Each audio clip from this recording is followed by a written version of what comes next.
बैठे share मंगाओ, share मंगाओ।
क्या बेटे साहब क्या चाले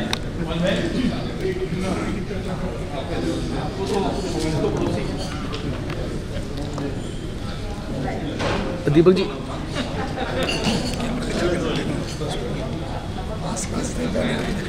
नमस्कार सर। नमस्कार जी, ये चाचा जी रामदास जी की छोटे। नमस्कार। इधर है सुरेंद्र गुप्ता, पीयूष गोयल जी, सुशील मोदी जी, डॉक्टर नील जैन,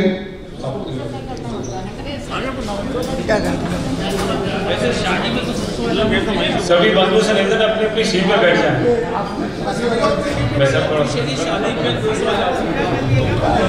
राम राम बंधुओं, जैसा आपको विदित है कि हमारे भारत सरकार के माननीय मंत्री जी पीयूष जी पधार गए हैं, माननीय सांसदगण भी आ गए हैं और विधिवत कार्यक्रम शुरू करना चाह रहे हैं जल्दी से, क्योंकि श्री पीयूष जी के घर पे एक डिनर है जिन्होंने एमपीज़ को बुला रखा है और बड़े मुश्किल से एक उनका प्रेम था, स्नेह था संगठन के प्रति, समाज के प्रति, उन्होंने समय निकाल करके आए हैं। मैं हृदय से पूरे समाज संगठन की ओर से उनको धन्यवाद देता हूं, प्रणाम करता हूं। माननीय पीयूष जी के लिए जोर से ताली बजाकर स्वागत।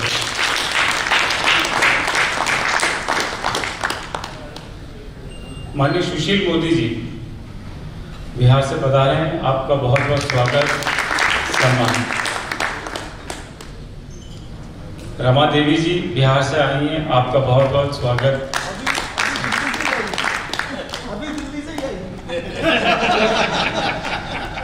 बिल पास कर। वैसे आप होस्ट हैं, मेरे पास और इधर आओ। आप होस्ट हो, आप मेरे पास इधर आओ, मेरे पास आप होस्ट हो, इधर आओ।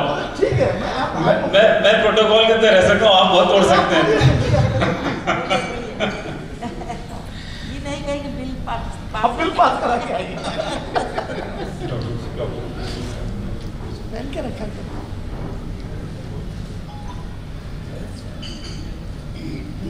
पीयूष जी को जल्दी जाना है। मैं सबसे पहले माननीय पीयूष जी को कहूँगा आप थोड़ा मंच पे हम आपका स्वागत और सम्मान करना चाहते हैं।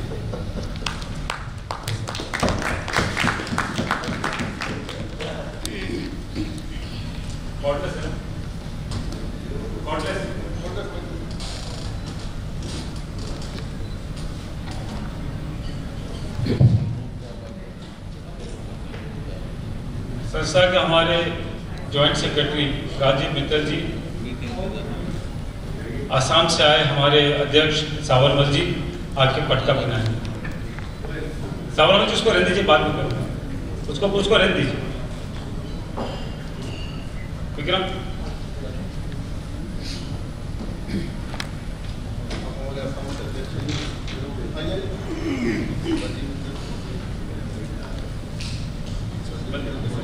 शांति शांति।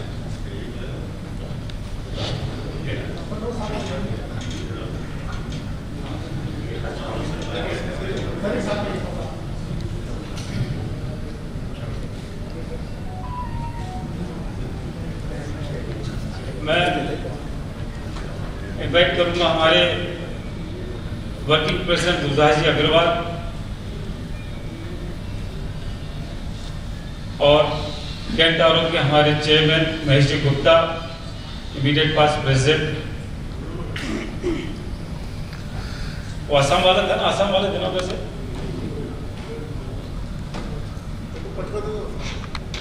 आसाम स्पेशल आसाम से ना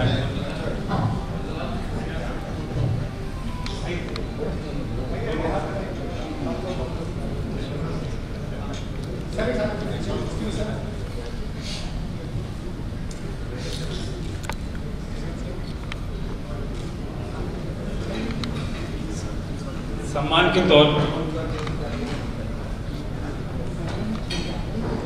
के तौर पर यादगार के तौर पर एक छोटा सा मैं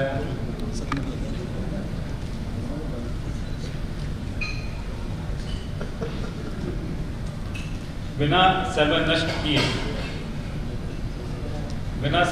किए मैं सीधा पॉइंट पे आता हूँ। जो आज समाज देश इस पैंडेमिक से गुजर रहा है, तकलीफ पा रहा है, इंडस्ट्री तकलीफ पा रही है, व्यापार तकलीफ पा रहा है, और सब हमारे माननीय सांसद मंत्री जी यहाँ बैठे हैं कि सबको रिलीफ मिला, कहीं न कहीं कुछ मिला। किसी को राशन मिला, किसी को बिजली फ्री मिल गई, किसी को कहीं कुछ मिल गया, ऊपर वालों को लोन मिल गया, रह गए बीच में। उसके लिए मैं निवेदन करना चाहूँगा कि उन्हें हमारी पीड़ा समझें और कहीं न कहीं कुछ रिलीफ मैं देखिए तो आज निकले पर कहीं विचार में लाएं, जिससे कि ये वर्ग जो छूट गया है कहीं पर उसको हम उसको एड्रेस कर सकें, उसके लिए है। और आज का जो विषय है कि समाज इस पैंडेमिक में रोल ऑफ कम्युनिटी क्या रहना चाहिए, उस पर आपका मैं विचार जानना चाहूँ, तो थोड़ा सा आप जोड़ सकते हैं। बहुत बहुत धन्यवाद अशोक जी। सभी सम्मान्य साथीगण लोकसभा राज्यसभा से, हमारे वरिष्ठ नेतागण सुशील जी, राजेंद्र जी, रमा देवी जी, संगम लाल गुप्ता जी, सभी मान्य सांसद वेंकटेश, मेरे ख्याल से देश भर से यहाँ पे सांसद आपके साथ हम सब उपस्थित हुए हैं, और सभी इंटरनेशनल वेस्ट फेडरेशन के सभी सम्मान्य नेतागण, समाज के नेता, भाइयों और बहनों, वास्तव में वैश्य समाज की जो पहचान है वो पहचान ही समाज सेवा के साथ जुड़ी रहती है। मैं समझता हूँ आपने बड़ा एप्रोप्रिएट सब्जेक्ट भी चूज किया है कि कोविड के समय कैसे समाज ने योगदान दिया। उसके तो जितने उदाहरण गिने उतने कम पड़ेंगे, चाहे वो पहले लॉकडाउन के समय कैसे देश भर में किसी को कोई आवश्यक वस्तु की कमी ना पड़ने देना, कैसे अपनी जान को भी खतरा हो तो भी दुकान चलाना, लोगों तक सामान पहुंचाना। आप सोचिए कि विश्व भर में समस्याएं आई, यहाँ तक कि विश्व में कई देशों में तो भुखमरी की भी समस्या के उदाहरण सुनने को मिले। भारत एकमात्र देश है जहाँ पे एक भी व्यक्ति का हमने ये नहीं सुना कि उसके घर में अनाज नहीं पहुंचा या उसके घर में किसी आवश्यक वस्तु की कमी। उल्टे पहले जितनी बार जब भी कोई ऐसी आपदा आई हो, महामारी आई हो, आप 100 साल का इतिहास निकाल लें, स्पेनिश फ्लू से लेके प्लेग और जितनी भी समस्याएं हैं, अलग अलग देशों में अलग अलग समय पे तकलीफें हैं। मेरी खुद की लड़की न्यूयॉर्क में थी जब मार्च के महीने जब समस्या एकदम उजागर हुई, तो वो अपने कमरे घर से निकलने को डरती थी क्योंकि सड़कों पे राइट्स थे। न्यूयॉर्क के सड़कों पे लोग तोड़ रहे थे दुकानों के शीशे, खाने पीने की दुकानों में सबने जाके अपना जो हाथ लग जाए लेके अपने घर गए। और ये दृश्य न्यूयॉर्क का तो मैं उदाहरण आज बता रहा हूँ, ऐसे दुनिया भर में कई जगह इस प्रकार का देखने सुनने को मिला। भारत ने जिस प्रकार से, और उसमें आप सबका बहुत बड़ा योगदान है, छोटे बड़े व्यापारी, पूरा जो हमारा चेन है व्यापारी और समाज के बड़े बड़े नेताओं ने उस समय कॉल दी कि हमें अपनी जिम्मेदारी निभानी है। और उसी के कारण पूरे देश में कोने कोने में, गांव-गांव में, चाहे वो दूध हो, चाहे वो सब्जियां हो, चाहे वो और किसी भी प्रकार की वस्तु, किसी को कभी कमी नहीं हुई। इसके लिए मैं आप सबको तहे दिल से, सरकार की तरफ से भी, मेरे व्यक्तिगत तौर पे भी आप सबको बधाई देना चाहूंगा। उसके बाद भी जो पिछला वर्ष गुजरा है, समस्याएं आई, समस्याएं विश्व भर में चल रही हैं और आज भी समस्याएं कोई खत्म नहीं हुई। हम भी इस भ्रम में ना रहे कि जैसे सब कुछ ठीक हो गया। पहले और दूसरे वेव के बीच में भी थोड़ा सा भ्रमित हो गए थे, जबकि माननीय प्रधानमंत्री जी बार बार ये बात उजागर करते थे कि हमने सावधानी बरतनी है, बड़ी संख्या में लोगों को इकट्ठे नहीं होना है, मास्क पहनना है, 2 गज की दूरी रखनी है, सभी को वैक्सीनेट होना है। पर दुर्भाग्यपूर्ण स्थिति ये रही कि आज भी दिल्ली जैसे शहर में 20% जो फ्रंटलाइन वर्कर्स हैं, यानी डॉक्टर्स और पैरामेडिकल स्टाफ, स्वाभाविक रूप से कोई भी सोचेगा वो तो सबसे पहले वैक्सीनेट होंगे। आज भी 20% लोगों ने वैक्सीन नहीं, जबकि अब तो दूसरी लहर में लगभग ये सिद्ध हो गया कि अगर किसी ने वैक्सीन लिया तो साधारणतः कोविड कम लोगों को आया जिन्होंने वैक्सीन लिया था। आया भी तो बड़ा माइल्ड आया, रिकॉर्ड करने की आवश्यकता है जब ऐसे लोग कर रहे हैं। माइल्ड आया और ज्यादा करके वो हल्के में निकल गया, उनको इतनी तकलीफ नहीं हुई जितने कई और केसेस बिगड़े। तो ये देखते हुए मुझे लगता है वैक्सीनेशन पे हमने जो जोर दिया है उसमें समाज ने भी जिस प्रकार से देश भर में अलग अलग जगह वैक्सीनेशन कैंप्स चलाए हैं, फ्री में कैंप्स चलाए, CSR में कई लोगों ने कैंप्स चलाए, उसके लिए भी मैं आपको बधाई दूंगा। और आज विश्व में सबसे बड़ा आंकड़ा, चाइना के आंकड़े तो किसको पता नहीं चलते, इसलिए उसके बारे में हम कुछ बता नहीं सकते, पर जो देश अपनी बड़े पारदर्शिता से सब सूचनाएं देते हैं उसमें भारत का आंकड़ा सबसे बड़ा है। भी हमारी जनसंख्या बड़ी है तो स्वाभाविक रूप से परसेंटेज टर्म्स में हमें समय लगेगा। जिस स्पीड पे वैक्सीनेशन हो रहा है, 13.5 करोड़ वैक्सीन सिर्फ जुलाई अकेले में 13.5 करोड़, और आखिरी दिन 31 तारीख को तो 85 लाख से भी ऊपर एक दिन के अंदर। एक प्रकार से देश की क्षमता भी इसमें तैयार होती जा रही है। और पूरी महामारी के दौरान जिस प्रकार से पूरा देश एकजुट होकर इसमें लड़ा, जरूर थोड़े एबरेशंस रहे या थोड़े कुछ प्रदेशों ने, कुछ राजनीतिक दलों ने इसमें राजनीति करने की कोशिश की, पर ठीक है, अब उसके बारे में चर्चा करने का कोई मतलब नहीं है। साधारणतः अगर आप देखो तो पूरे देश ने एकजुट होकर इस महामारी का सामना करा। दूसरी वेव ज़्यादा भयानक थी, समस्याएं भी ज़्यादा आई, लेकिन उसमें भी भारत ने अपनी अर्थव्यवस्था को भी जीवित रखा, जिससे लोगों को रोजमर्रा की चीज़ों की तकलीफ नहीं हो, लोग बेरोजगार नहीं हो। और अभी भी एक स्पीड पे तो वैक्सीनेशन चल ही रही है, लेकिन मैं समझता हूँ हमने सबने थोड़ी थोड़ी और ज़्यादा सावधानी बरतने की आवश्यकता है। मैं आने से अभी तक सबको यही रिक्वेस्ट कर रहा था, मास्क पहने। अब हमारे सीनियर लीडर्स, जिम्मेदार लोग, अगर हम मास्क के ऊपर ध्यान नहीं देंगे तो फिर समाज में क्या मैसेज जाएगा। तो मेरा तो मानना है कि मैं भी गिन भी रहा था, तो साधारणतः 50 लोग ये हैं, स्टाफ को अगर छोड़ दें तो अच्छा, आपने एक छोटी गैदरिंग रखी है, 50 लोग तक की गैदरिंग है। और इसमें भी लेकिन हम जितनी सावधानियां बरत सकें हमने बरतने की कोशिश करनी चाहिए। कोशिश ये भी रहनी चाहिए कि शादी ब्याह थोड़े बहुत शुरू में उसमें भी लोग संयम रखें, फिर एक बार पहले की तरह एकदम छूट ना हो जाए। और बहुत सारे काम जो देश भर में किए गए, चाहे मुफ्त में अनाज बांटने का काम हुआ हो, अलग अलग प्रकार से चिकित्सा का काम हमारे समाज ने बड़े रूप में किया है। और हमारे तो पहचान रहती है कि आप अगर शायद गणना करें पूरे देश में, सबसे अधिक स्कूल, कॉलेज, अस्पताल हमारे समाज के लोगों ने दानवीर की भावना से पूरे समाज की सेवा के दृष्टिकोण से आज देश भर में खड़े किए हैं।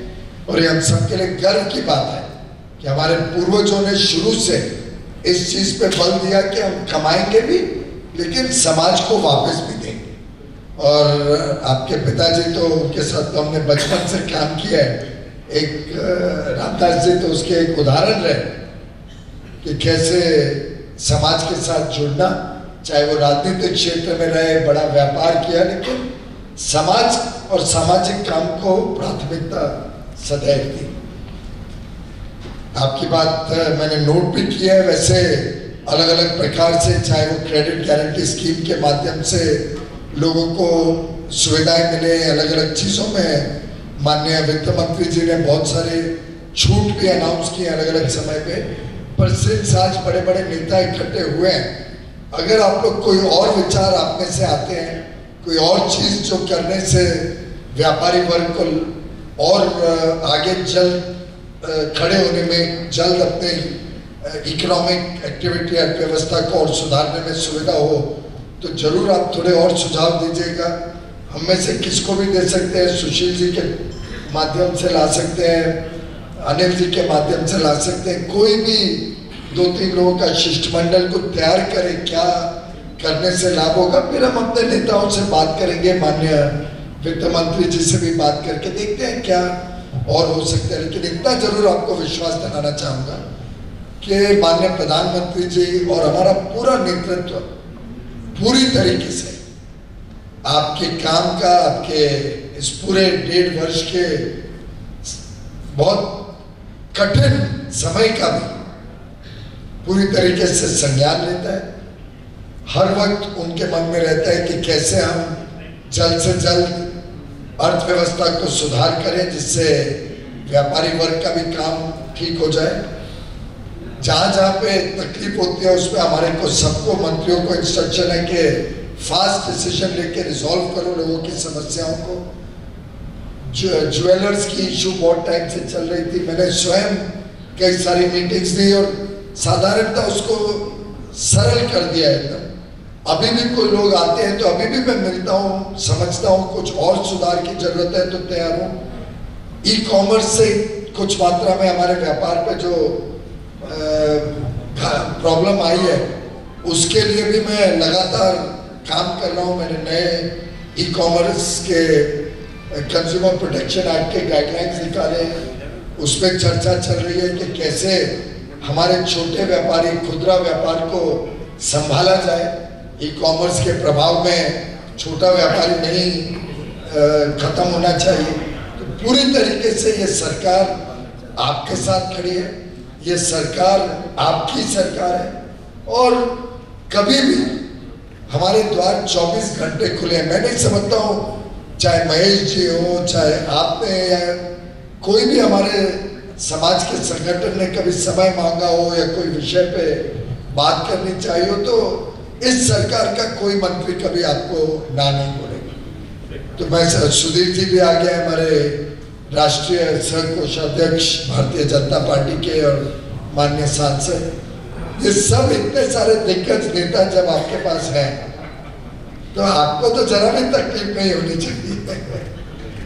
तो हम प्रयत्नशील हैं, लेकिन इतना जरूर कहूंगा कि जिस प्रकार से इस समाज ने एकजुटता भी दिखाई, समन्वय आपने लिखा है, समन्वय भी रखा, अलग अलग संस्थाएं हो सकती है लेकिन फिर भी एक समन्वय भावना से समाज आगे बढ़ रहा है। कठिन दौर से हम पूरा देश और पूरी दुनिया गुजर रही है, इस कठिन दौर को हम एक बार पार कर ले, मेरा विश्वास है कि आगे का भविष्य देश के लिए और देश के साथ साथ हम सब के लिए, हमारे बच्चों के लिए बहुत उज्जवल रहेगा। भारत को कोई रोक नहीं सकता एक बड़ी ताकतवर अर्थव्यवस्था बनने में, एक बहुत मजबूत भविष्य इस देश का दिखता है। आखिर पूरी दुनिया इस पूरे संकट के समय भी सबसे ज्यादा अगर एफडीआई फॉरेन इन्वेस्टमेंट आया तो भारत में, जबकि पूरे विश्व में 30-40% घटा, भारत में बढ़ा। अभी 1-1.5 घंटा पहले मेरे पास पिछले महीने के एक्सपोर्ट के नंबर्स आए, निर्यात के नंबर्स।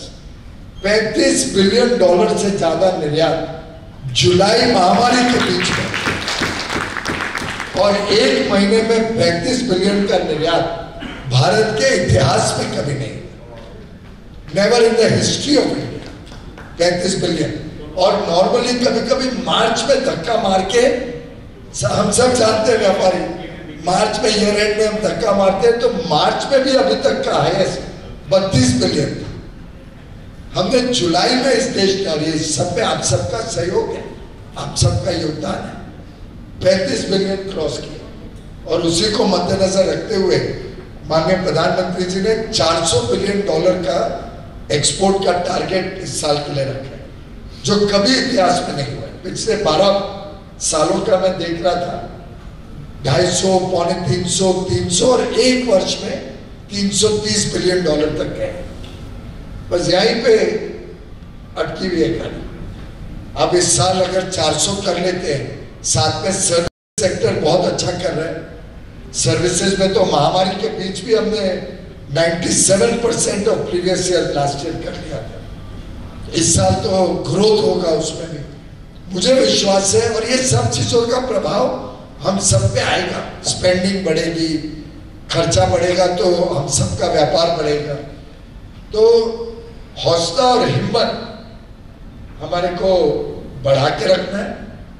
चीजें सुधर रही है, अगर हम सावधानी बरतते हैं तो थर्ड वेव तो आज यूएसए में भी आई हुई है।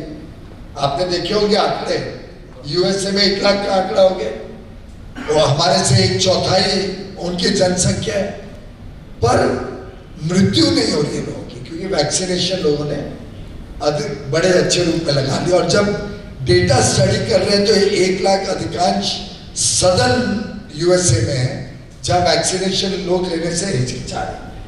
तो हमारे लिए, सबके लिए वास्तव में जरूरी है कि जो दुकान पे जा रहे हैं, जो बाहर काम पे जा रहे हैं, ये जल्द से जल्द अपना वैक्सीन का शॉट लें। लगभग 15 करोड़ के करीब अगस्त में भी होंगे, शायद उससे ज्यादा ही होंगे, और करते करते दिसंबर तक इतनी बड़ी संख्या में ये देश वैक्सीनेट हो जाएगा कि हमारा कॉन्फिडेंस है कि कोई नया म्यूटेंट ना है जो ये वैक्सीन को भी न्यूट्रलाइज कर दे, तो उसकी समस्या अलग से देखनी पड़ेगी। पर अदरवाइज साधारणतः देश सही दिशा में चल रहा है। माननीय प्रधानमंत्री जी 2400 घंटे तक पर, मैं नहीं जानता हूँ कब सोते हैं, कब उनके मन को विश्राम मिलता है, कब उनका फोन आएगा रात को, सुबह सुबह, पूरे समय चिंता में है कि ये कर लिया जाए, वो कर लिया जाए, ऐसे करें वैसे करें। और मैंने तो ऑक्सीजन के समय भी देखा किस प्रकार से देश भर में 10 गुना, कोई विश्व का कोई देश ने 10 गुना अपना मेडिकल ऑक्सीजन नहीं बढ़ाया जो भारत ने किया। 700-900 टन रोज का ऑक्सीजन यूज होता था, 9000 तक चले गए मेडिकल ऑक्सीजन।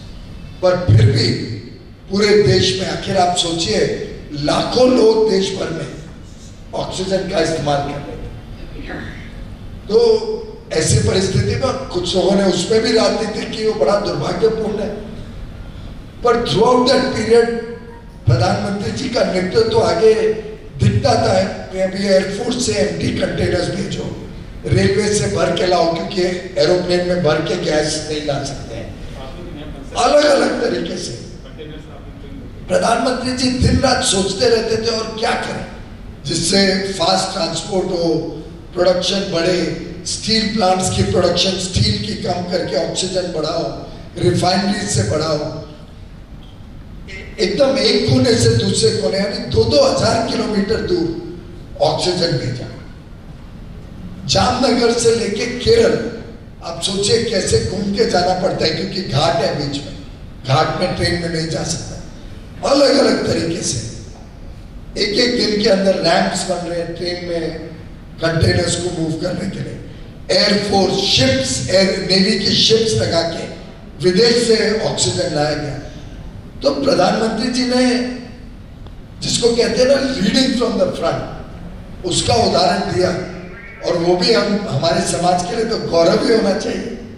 मतलब मैं उनको समाज के साथ सिर्फ जोड़ के बात नहीं रखना चाह रहा हूँ, लेकिन हमारा समाज का गौरव है। आगे के दिन भी हम सब मिलके इसी तरीके से कैसे देश में दिशा भी दें और आगे चल के देश की दशा भी सुधारें, इसके लिए हम सब मिलके काम करें। आप कुछ और सुझाव होंगे तो जरूर हमारे पास रखना, और उसमें भी फिर हम हमारे नेताओं से, माननीय वित्त मंत्री से बात करेंगे। आप सबको बहुत बहुत शुभकामनाएं। धन्यवाद। एक मिनट वैसे मैं छोटी सी बात, आप पधारे, बहुत बहुत धन्यवाद आपका। और कुछ दिनों पहले मैं डेलीगेशन आपको दूंगा सोलर पैनल्स वाले हैं, क्योंकि इम्पोर्ट ड्यूटी जो चाइना से आ रही थी, इमीडिएट हमारे पास जो रिप्रेजेंटेशन आया था, सोलर पैनल जो चाइना से इम्पोर्ट होते थे उसकी ड्यूटी 29 तारीख को ख़त्म हो गई। उसको एक्सटेंशन करने के लिए कि एक्सपो जो इम्पोर्ट ड्यूटी है या एंटी डंपिंग ड्यूटी है उसका एक्सटेंशन करा जाए, उसके लिए वो लोग कुछ समय चाहते थे। मैं समझ ली कि आपके पास चल रहा, आप आए, बहुत बहुत धन्यवाद। थैंक्स लॉट, नमस्कार।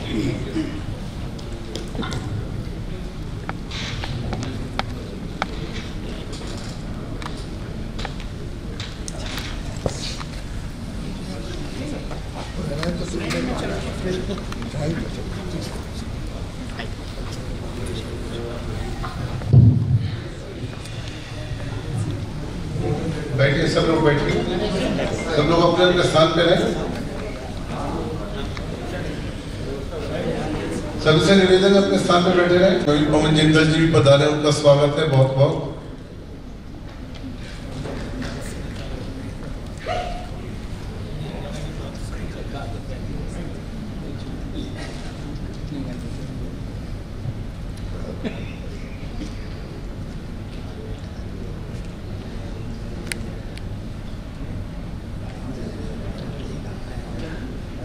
वैसे तो अभी पीयूष जी बोल के गए शिष्टमंडल ने बना, पर बाकी सारे काफी सब लोग नीति निर्माताओं में हैं जो बैठे हैं हमारे सामने। मेरे भी इसमें छोटा सा सुझाव जरूर है। आप सब लोगों को, हालांकि मैं सुझाव देने की हिम्मत नहीं कर सकता, परंतु व्यापारी के लिए बहुत कुछ काम ऐसे भी हैं जिसमें बिना कोई फंड लगे बिना भी काम हो सकते हैं। व्यापारी को सम्मान, वो बहुत बड़ी चीज है। तो उस पर गवर्नमेंट के लेवल के ऊपर, डिस्ट्रिक्ट लेवल तक, राजेंद्र जी आप लोग कहीं करके बात करके कि सीधा सा simple formula, who is the highest tax payer, उसका डिस्ट्रिक्ट में, स्टेट पे 15 अगस्त में, 26 जनवरी में कहीं ना कहीं उसका मान सम्मान होना चाहिए। सम्मान तो उसका हो एटलीस्ट, उसमें हो सकता है 2-4-5% कोई ऐसा भी हो जिसका कोई वो भी हो, लेकिन कम से कम नॉर्मली जिसके खिलाफ कोई ऐसी बात ना हो तो उसका सम्मान और उसकी सुरक्षा, सामाजिक सुरक्षा, जैसे सामूहिक किसान बीमा है, सामूहिक लेबर के बीमा हम कराते हैं, ऐसे कोई एक मेरा एक सुझाव है कि जो भी हम लोग टैक्स पे करते हैं उसमें से भले ही 1%, आधा परसेंट, 4-5% जैसे प्रोविडेंट फंड बनता है, उस तरीके की कोई चीज बना के उसी में से भले जो उनका इंश्योरेंस, सामाजिक सुरक्षा, किसी की दुकान जल जाती है, किसी का अचानक कुछ काम ऐसा हो जाता है, तो इस पे हमें सोचना चाहिए। और व्यापारी को सम्मान बहुत जरूरी है। मतलब नहीं तो ये बन गई कि भाई जितना बड़ा टैक्स पेयर उतना बड़ा वो घोटाला कर रहा है। ये छवि को आहिस्ता आहिस्ता हम लोगों को खत्म करना चाहिए। इसमें आप लोगों का बहुत बड़ा रोल हो सकता है, खासतौर से सभी जो राजनीति में, मेरी दृष्टता क्षमा करें अगर मैंने कोई गलत बात कह दी हो तो, लेकिन ये मन का दर्द है हम लोगों का कि कहीं उस तरीके से नहीं उनका सामाजिक कल्याण में ये चीजें दी जा सकती हैं।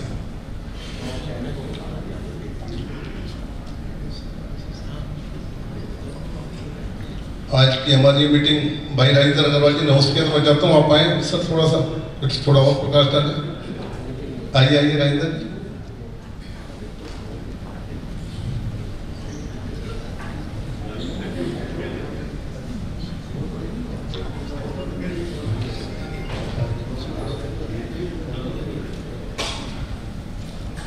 हमारे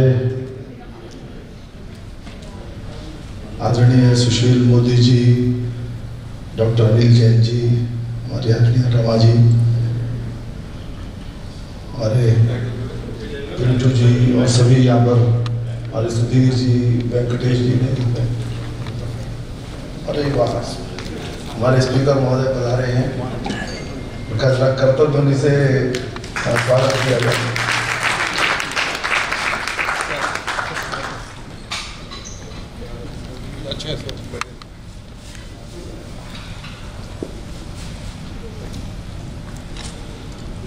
नितिन बाबू बैठिए सब लोग प्लीज।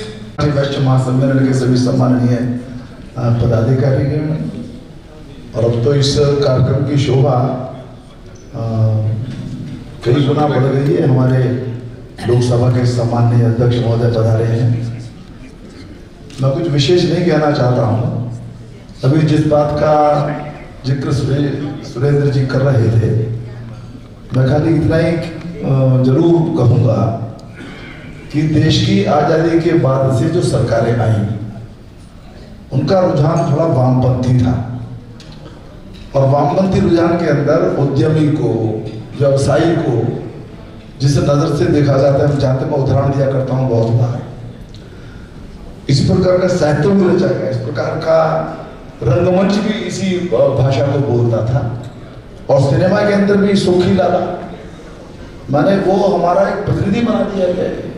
आप जहाँ कहीं भी देखें उस वक्त की फिल्मों के अंदर कहीं पर कोई शोषण की कोई गतिविधि दिखानी हो तो उसके अंदर किसी मारवाड़ी को, किसी व्यवसायी को, किसी उद्यमी को, तो ये एक नजरिया था उनका। और नजरिए का दुष्परिणाम ये हुआ कि देश के अंदर इकोनॉमिक एक्टिविटीज प्रभावित हुई, रेवेन्यू जनरेशन कम हुआ, कल्याणकारी योजनाओं के लिए कर्जे देने पड़े, देश क्रमशः कर्जे के ट्रैप के अंदर फंसता चला गया। लंबी बात है, आदरणीय सुशील जी उसके तज्ञ हैं, और भी सब लोग यहाँ जानकार बैठे हैं, क्योंकि ज्यादा कहना नहीं चाहता हूँ। देखा जाए तो 91 में जो इकोनॉमी ओपन हुई, उन मजबूरियों में से वो इकोनॉमी ओपन हुई वो, लेकिन वो जो भाव था उसका जो नुकसान होना था वो हुआ है। अपनी ये जो सरकार है माननीय मोदी के नेतृत्व की, मैं बहुत बार अरुण जेटली जी का जो प्रथम बजट भाषण था उसमें मैं उदाहरण दिया करता हूँ। आपको स्मरण होगा, जो लोग लोकसभा की या संसद की कार्यवाही को फॉलो करते हैं, लोगों ने आरोप लगाए कि साहब ये जो बजट है ये तो गरीबों के विरोध में है, ये तो जो है इंडस्ट्री के पक्ष में है, ये तो उद्यमियों के पक्ष में। आप भाषण देखिएगा, विपक्षी दलों इसी प्रकार के भाषण थे। तो जब अरुण जेटली ने उसका उत्तर दिया तो सामान्यतः क्या होता था, ऐसे आरोप लगते थे और उत्तर देते समय वो सफाई देता था वित्त मंत्री कि नहीं नहीं नहीं नहीं, हम तो जो है बिल्कुल प्रो इंडस्ट्री नहीं है, हम तो सब प्रो पुअर है, ऐसे तर्क देता था। आप फिर मैं कह रहा हूं कि आप जरा भाषण देखिएगा उनका। उन्होंने कहा कि यस हम प्रो इंडस्ट्री हैं, हम प्रो उद्यम हैं, क्योंकि प्रो उद्यम होंगे, प्रो इंडस्ट्री होंगे, तभी रेवेन्यू जनरेट होगा, और जब रेवेन्यू जनरेट होगा तभी हम प्रो पुअर हो पाएंगे। अप्रोच का बड़ा भारी फर्क है, लेकिन लीजेसी इतनी लंबी है, लीजेसी का प्रभाव इतना गहरा है कि आज भी बहुत स्थानों पर हमारे व्यवसायी को, अभी आज पीयूष जी जिस बात का जिक्र कर रहे थे, चाहे उत्पादन हो और चाहे सप्लाई हो, कोरोना के इस महासंकट के अंदर हमने अपने धर्म का बड़ी निष्ठा के साथ पालन किया है, परंतु उस प्रकार की चीजें बदलेंगी, धीरे धीरे बदलेंगी। मैं इतना कह सकता हूं कि जो सरकार, the government of the day, उसकी सोच ये है कि जब तक उद्यमी को सम्मान नहीं होगा तब तक देश की सामर्थ्य नहीं बढ़ेगी, और इसी लाइन ऑफ, इसी दिशा के साथ वो चल रही है। आपकी जो तकलीफ है ये हम सबकी तकलीफ है, और जो आपने सुझाव दिए हैं, मैं तो होस्ट हूं तो मैं कोई उत्तर देने के लिए नहीं खड़ा हुआ हूं, पर कोई विषय ही मेरे पास नहीं था। आपने पीयूष जी सारी बातें कह करके गए, तो मैंने सोचा कि इसी विषय को मैं भी ले लेता हूं। मैं सबका एक आतिथ्य के नाते सबका हृदय से बहुत बहुत मैं स्वागत करता हूं। बहुत दिनों के पश्चात कोरोना की वजह से कह लीजिए इस प्रकार का एक आकर्षक कार्यक्रम हुआ है, जिसमें हम लोग साथ साथ भोजन भी करेंगे। मैं आयोजकों को भी सबको बहुत धन्यवाद देता हूँ। सबका पुनः बहुत बहुत आदरणीय बिरला साहब का जो पधारे, अभी पीयूष जी आकर के गए हैं, सबका, सुशील जी का, सभी का मैं बहुत बहुत हृदय से सम्मान करते हुए अपनी बात समाप्त करता हूँ। धन्यवाद।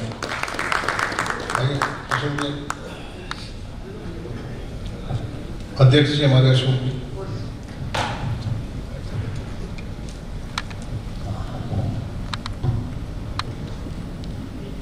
आदरणीय लोकसभा स्पीकर, हमारे बड़े भाई ओमजी बिरला भाई साहब को नमस्कार, प्रणाम। बहुत शॉर्ट नोटिस पे आपने हमारा निमंत्रण स्वीकार करा, और आपकी प्रेजेंस से समाज की हमारी एक प्रतिष्ठा बढ़ी, सम्मान बढ़ा, और सबको आगे काम करने के लिए पूरा जोश और उत्साह मिलेगा। बंधुओं, जैसा कि आपको पता है कि समय की लिमिटेशंस हैं, गरिमा है, मैं अब निवेदन करूंगा माननीय सुशील मोदी जी से कि वे समाज को, इतने वर्ष उन्होंने समाज में, राजनीति में सब बिताए हैं, हमको मार्गदर्शन प्रदान करें कि समाज को इस पैंडेमिक में कैसे अपना रोल निभाना है। वैसा आदरणीय श्री ओम बिरला जी, श्री राजेंद्र जी, अनिल जी, तमाम यहाँ बैठे अंतर्राष्ट्रीय वैश्य फेडरेशन के मित्रों, बहनों और भाइयों, मित्रों, पीयूष गोयल जी ने विस्तार से सारी बातों को बताया है, और अभी ओम बिरला जी भी हम लोगों को संबोधित करने वाले हैं। तो मित्रों, जो बातें बतानी वो सारी बातें बता चुके, मैं केवल एक दो बातों का जिक्र करना चाहूँगा। इस बार ये जो महामारी फैली है, 1917-18 में भी इसी प्रकार की महामारी आई थी, और शायद यहाँ बैठे लोगों को इस बात की जानकारी नहीं होगी कि 1.5 करोड़ लोग मरे थे। 1.5 करोड़। उस समय भारत की आबादी करीब 35 करोड़ थी, इससे पाकिस्तान, बांग्लादेश सब मिलाकर था, तो 1.5 करोड़ लोगों की मौत हुई थी। दूसरी बात, वो कोरोना टीका का भी जिक्र थोड़ा हुआ है। ये कोरोना टीका कोई पैरासीटामोल नहीं है, कोई खांसी की दवा नहीं है, कोई कैंसर की दवा नहीं है। प्रधानमंत्री जी हम लोग को संबोधित कर रहे थे, यानी एक टीके के निर्माण में कितने वर्ष लगते हैं। पोलियो का टीका बनने में 40 साल लगा, तब जाकर पोलियो के टीके का निर्माण हुआ, और भारत में 26 साल लगा, तब जाकर सभी लोगों को पोलियो का टीका लग पाया। ये तो मैं नरेंद्र मोदी जी का कमाल है कि उनके प्रयास से 1 वर्ष के भीतर हमने कोरोना के टीके का निर्माण कर लिया। इसलिए साधारण उपलब्धि नहीं है। तो श्री मित्रों, कोरोना काल में सभी लोग प्रभावित हुए, लेकिन सबसे ज्यादा व्यापार जगत, उद्योग जगत बुरी तरह से प्रभावित हुआ, और किसी भी सरकार की सीमाएं हमको अमेरिका के समान कोई स्टिमुलस तो दे नहीं सकते कि अपनी जीडीपी का इतना परसेंटेज स्टिमुलस दे दें, लेकिन जितने कम समय में हमने रिकवरी हासिल की है ये कोई सामान्य बात नहीं है। इसलिए मित्रों, इस कोरोना काल में, संकट के काल में इस समाज की बहुत बड़ी भूमिका है। और एक पॉलिटिकल बात की थोड़ी सी चर्चा को बताना चाहूँगा कि धीरे धीरे समाज में जो जागृति आई है और उसका परिणाम कि बिहार जैसे राज्य में जहाँ पर मैं लगातार सक्रिय रहा, कि आज बिहार में कुल 22 विधायक इस समाज की जीत कर आए हैं। 22 अभी तक का सर्वाधिक संख्या। और एक बड़ी बात और है, इस समाज के लोगों की खासियत है कि सबों को लेकर चलने की आदत है। गांधी क्यों सफल हुआ? क्योंकि गांधी सबको लेकर चलता, किसी को छोड़कर नहीं चलता था। और इसलिए हमारा जो स्ट्राइक रेट है, मैं अलग अलग वर्गों का जिक्र नहीं करूंगा, इस समाज के लोग जिस भी पार्टी से खड़े हुए उनका स्ट्राइक रेट सबसे ज्यादा रहा। बीजेपी ने कुल 16 लोगों को टिकट दिया, जिसे 15 जीत कर आए। यहां तक कि इस बार राष्ट्रीय जनता दल जैसी पार्टी से भी 5 वैसे समाज के लोग जीत कर आए। तो यानी धीरे धीरे ताकत के नाते समाज उभरा है, तब कोई राजनीतिक दल उसकी उपेक्षा नहीं कर सकता है। और अभी जो पीयूष जी ने कहा कि देश के प्रधानमंत्री, देश के गृह मंत्री, लोकसभा के अध्यक्ष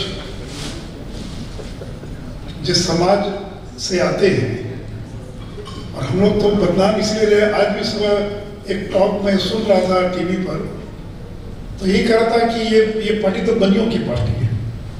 ये मैं इसको कॉम्प्लीमेंट नहीं मानता हूँ, क्योंकि किसी एक वर्ग की पार्टी होना ये कोई बहुत अच्छा नहीं है, लेकिन एक ऐसा वर्ग है जो जनसंघ काल से लेकर आज तक जो हिला नहीं, डुला नहीं और हर परिस्थिति में भारतीय जनता पार्टी के साथ रहा है। मित्रों, से अखिल भारतीय वैश्य फेडरेशन के इस कार्यक्रम में आकर मुझे खुशी हुई है। और जैसा पीयूष जी ने कहा कि ये सरकार आपके लिए है, सबों के लिए, लेकिन विशेष करके व्यापारी वर्ग की जो भी समस्याएं होंगी उसको प्रोएक्टिव तरीके से समाधान करने का हम लोग प्रयास करेंगे। इन्हीं शब्दों के साथ आप सभी लोगों को मेरी बधाई, शुभकामना। धन्यवाद सुशील जी।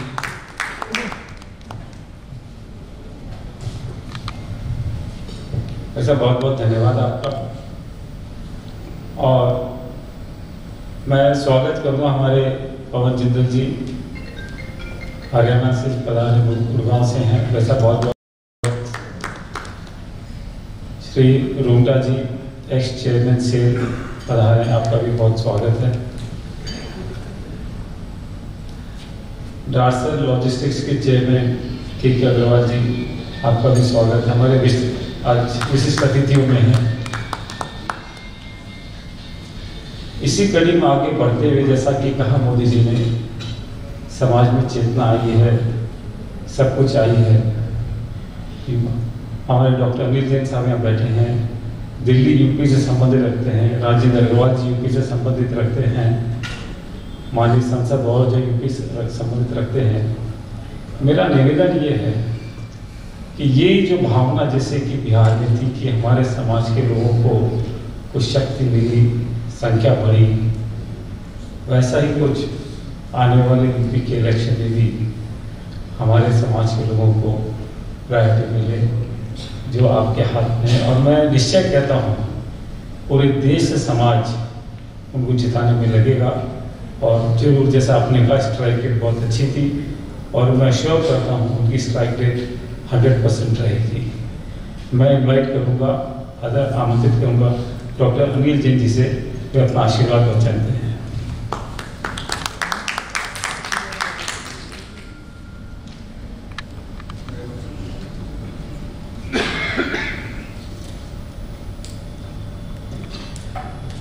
अंतर्राष्ट्रीय वैश्य महासम्मेलन के इस कार्यक्रम में उपस्थित हम सबके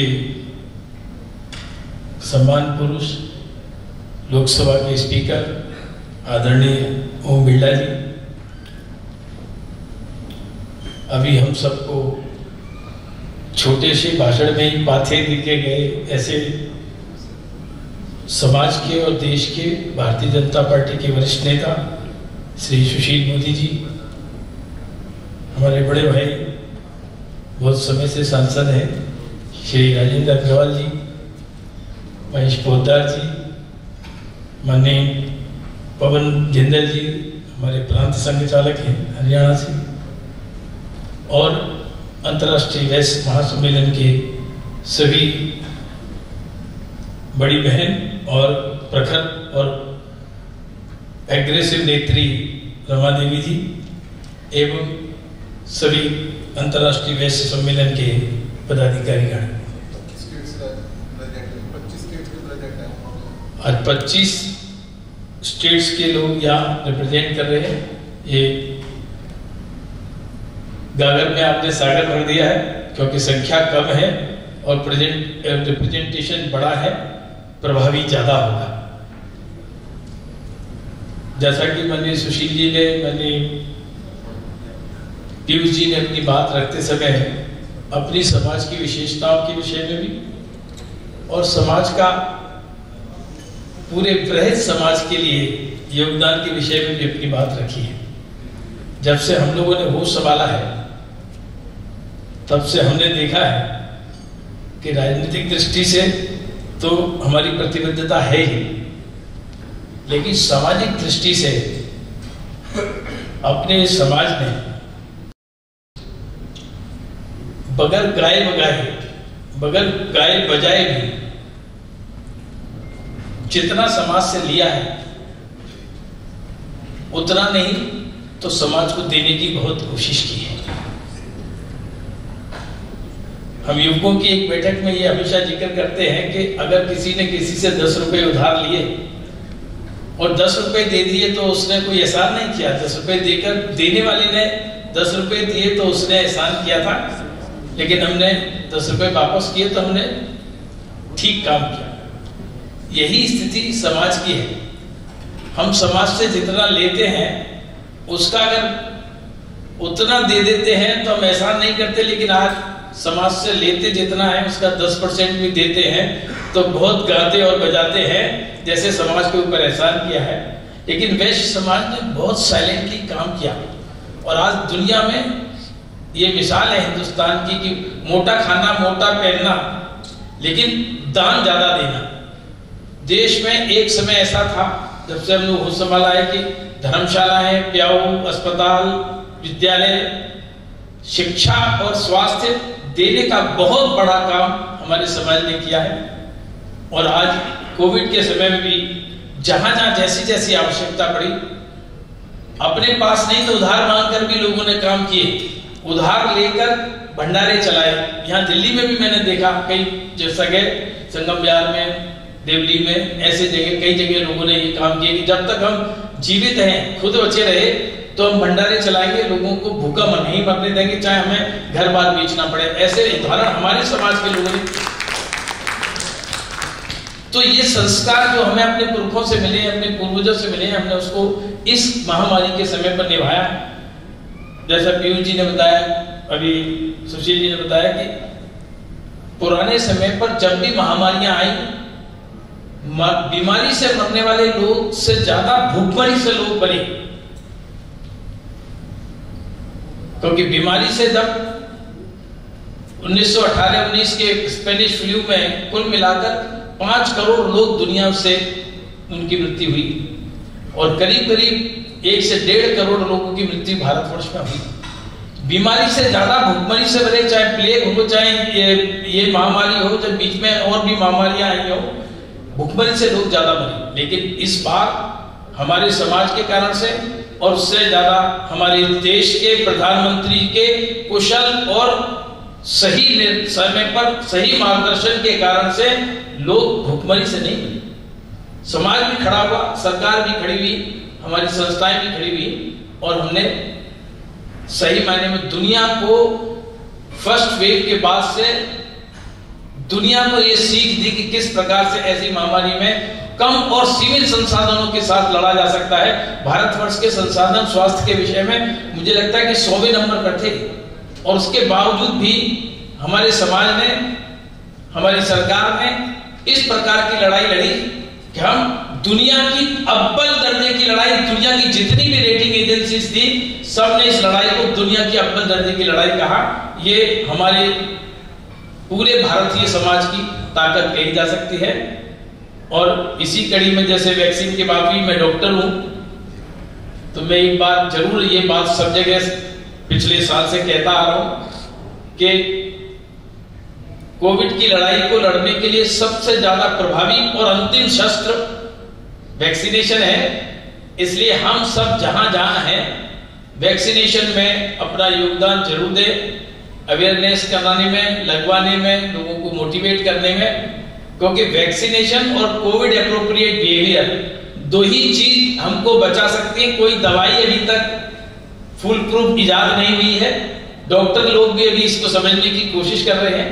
इसलिए मेरा निवेदन है कि वैक्सीनेशन और कोविड एप्रोप्रिएट बिहेवियर अर्थात मास्क, डिस्टेंसिंग, सैनिटाइजेशन और वैक्सीनेशन, और सरकारों के स्तर पर टेस्ट, ट्रेस एंड ट्रीट, साथ में वैक्सीनेशन, ये काम करते रहें, करवाते रहें। बाकी जितनी बात समाज की तरफ से सरकार के लिए जो अशोक जी ने बात रखी है, पीयूष जी ने भी नोट की है, सुशील जी ने भी उसके बारे में जिक्र किया है, और हम सब सांसद मिलकर उस विषय में क्या कर सकते हैं। अगर हमारे पास कुछ निश्चित आपका कोई फ्रेमवर्क, स्ट्रक्चर्ड कोई सजेशंस आते हैं तो हम जरूर उचित फोरम पर उठाने की कोशिश करेंगे। और समाज ने, ये समाज कभी इस हाथ ऐसे रहा ही नहीं है, इसलिए समाज को डिमांड करने में कभी कभी हमको लगता है कि हम क्यों कर रहे हैं, हम हमेशा ऐसे ही रहे हैं, भगवान हमको ऐसे ही रखे, कभी ऐसी स्थिति ना आए, यही मेरी भगवान से प्रार्थना है। बहुत बहुत धन्यवाद, बहुत बहुत शुभकामनाएं। धन्यवाद डॉक्टर साहब। हमारे बीच में डॉक्टर सुशील गुप्ता जी भी पधारे, राज्यसभा से सांसद, उनका बहुत बहुत स्वागत है।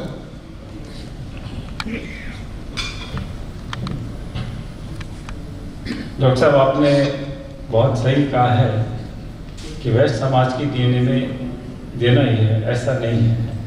मैंने जब पीयूष जी से चर्चा की अपने समस्याओं के समाज की, तो बड़ा मन में संकोच हो रहा था कि मैं क्या बोलूँ मैं, और समाज की कुछ समस्याएं थी, इसलिए रखना बहुत ज़रूरी था, रखा मैंने। और मुझे बहुत खुशी कि आपने बड़े पॉजिटिव रूप में उसको ग्रहण किया और आगे उस पर बात बढ़ेगी। हमारे बीच में हमारी सांसद श्रीमती रमा देवी जी हैं, हमारे संगठन से रामदास जी के समय से इसके साथ जुड़ी हुई हैं, संघर्ष किया है, संगठन को जमाया है। मोदी जी जानते हैं बिहार के अंदर किस तरह से वैश्य समाज की लड़ाई लड़ी है, तो दो शब्द अपने कहें। माननीय रमा देवी जी।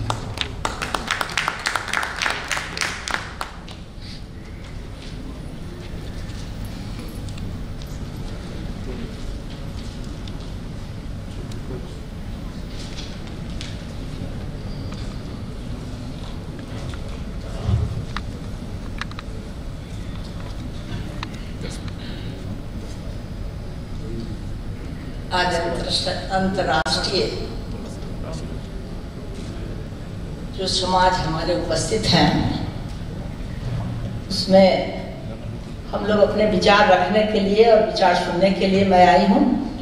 हमारे सबसे पहले तो लोकसभा के हमारे सम्मानित अध्यक्ष जी आदरणीय श्री ओम बिरला जी की उपस्थिति से हम लोग गदगद हो गए कि चलिए कम से कम सांसद गणों के बीच में नहीं, हम आम वैश्यों लोग के, व्यापारियों के लोग के बीच में बैठे हुए हैं।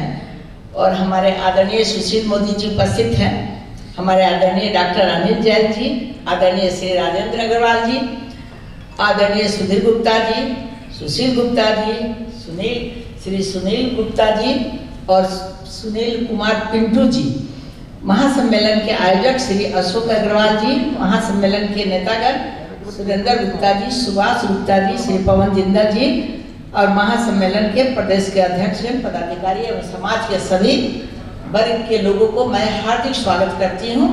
आज हम लोग इकट्ठा होकर एक दूसरे के विचार को मैं सुन रही हूँ, और जो भी विचार अति उत्तम विचार है जो हम समाजों में एक संस्कार देने का काम करते हैं, सहनशीलता रखने का काम करते हैं, एक दूसरे की मदद करने के काम करते हैं। आज देश के प्रति जो हम लोगों के भाव है वो बहुत ही मजबूत कड़ी के साथ हम अपने देश को ऊपर उठाने का काम किए हैं। और जब विपत्ति काल में हम लोग जिस स्थिति में मदद की एक भाव था कि कैसे लोगों को बचाया जाए, जिसमें हमारे माननीय प्रधानमंत्री जी जिस व्यवस्था में लगे और इतना तेजी से उनका विचार आया, उनका काम आया, उनका सोच आया, उनकी मेहनत आई। आज भी लोग सराह रहा है हर जगह कि कैसे इतना सोचते हैं, कैसे इस तरह का काम करते हैं। हम लोग को बहुत गर्व होता है कि हम लोग इस समाज को ऊपर करने के लिए हम लोगों के दिल में जो आकांक्षा है, इच्छा है, वो हमेशा बरकरार रहे। और देश को क्या चाहिए, देश को हम लोग मजबूती देने के लिए, अगर ये समाज देश को चलाने के लिए सबसे अहम भूमिका निभाती है। अगर व्यापारी वैश्य नहीं रहे तो देश हिल जाएगा। लेकिन हम लोग हमेशा से देश के लिए सोचते हैं, एक एक लोग के लिए सोचते हैं, कहां पर क्या करना है, कैसे करना है, कौन आदमी गिरा है, किसके गरीब परिवार में कैसे जी रहा है, उसके बच्चे कैसे अनाथ हो गए हैं, उसको भी बहुत आदमी ने गोद लिया है। और सरकार के तरफ से भी ऐसे लोगों को सहारा देने के लिए आगे बढ़ चढ़कर यह भाव दिया गया है। हम इसी के साथ आप सबों का समय कम लेंगे। हमारे बहुत अच्छे से जैन साहब ने बोले, मोदी जी बोले, पीयूष गोयल जी तो पूरा इतिहास का पन्ना रख दिए। तो हम समझते हैं कि अब सुनना चाहेंगे कि और कोई कुछ अपने विचार को रखे। और हम चाहते हैं कि हमारा इसी तरह हमारा समुदाय एक दूसरे का सहयोग करते रहे। इसी में अंदर की आत्मा को बहुत मजबूती मिलती है। आप सबों को बहुत बहुत धन्यवाद। जय हिंद, जय भारत। धन्यवाद अध्यक्ष। आपके आगे बैठने में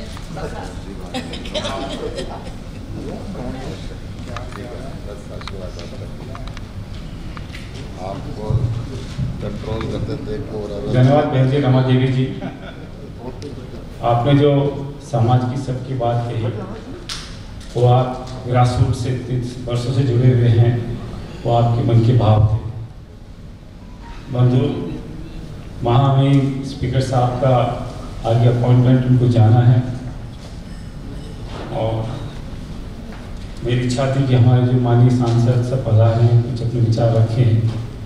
तो मैं स्पीकर साहब के प्रस्थान के बाद में माननीय सांसदों से निवेदन करूंगा कि वे सब हमारे जो समाज के लोग आए हैं उसका अपना विचार रखें। मैं आगे बढ़ने से पहले धन्यवाद देना चाहूँगा श्री राजेंद्र जी अग्रवाल, श्री अनिल अग्रवाल जी, टीजी वेंकटेश जी, जिन्होंने हमको प्रेरणा दी कि ये प्रोग्राम ऐसा आयोजन करा जाए। उनका तहे दिल से धन्यवाद देता हूँ। जोरदार ताली बजा के मैं धन्यवाद देना चाहता हूँ सुधीर गुप्ता जी। इम्पोर्टेंट मीटिंग होने के बावजूद बैठक थी, उन्होंने कहा था पर मैं जरूर आऊँगा, वो पधारे। श्रीमती रमा देवी जी, संगम राम गुप्ता जी, सुशील कुमार पिंडू जी, इनसे मेरी बिहार बात हुई थी और उन्होंने कहा कि मैं जरूर प्रोग्राम में पहुंचूंगा। और बहुत बहुत धन्यवाद भाई साहब आपका। उन्होंने, मैंने फ़ोन किया कि प्रोग्राम में थे और दोबारा प्रोग्राम के बाद में फ़ोन आया और कहा कि आप निश्चिंत रहो, मैं प्रोग्राम में आऊँगा, मुझे भी अच्छा लगेगा समाज के सब लोगों से मिल करके। बहुत धन्यवाद भाई साहब आपका। श्री सुभाष बेरिया जी आए थे, वो भी एक डिनर था पीयूष गोयल जी, वहाँ चले गए हैं। डॉक्टर नील अग्रवाल जी हमारे साथ थे, उन्होंने 5000 वचन दिया। टीजी वेंकटेश हमारे IPF के एडवाइजरी बोर्ड के चेयरमैन हैं। महेश पोदार जी रांची से, हमारे बड़े भाई साहब, समय समय में इनको फ़ोन करके, और रांची में कोई समस्या होती है, झारखंड में समस्या होती है, कोविड के समय में मैंने काफ़ी भाई साहब को क्या कहना चाहिए सहयोग मिला, उनका आशीर्वाद मिला। और बहुत उन्होंने आगे बढ़ के आउट ऑफ वे जाके लोगों को फ़ोन करके और बहुत उन्होंने सहयोग दिया। श्री सुशील कुमार गुप्ता जी, हंसमुख चेहरा, हमेशा तैयार समाज के काम के लिए 24/7। इनकी सबसे खास बात है 24 समाज के काम के लिए तैयार हूँ मैं। बाकी राजनीति अपनी जगह पर समाज का काम एकदम दृढ़ता के साथ में बिल्कुल। सुशील कुमार मोदी जी, आदरणीय सुशील कुमार मोदी जी, आपका बहुत बहुत आभार। आपने मेरे पिताजी रामदास जी के साथ में बिहार में और बीजेपी जनसंघ के समय से काफ़ी संघर्ष के साथ काम किया।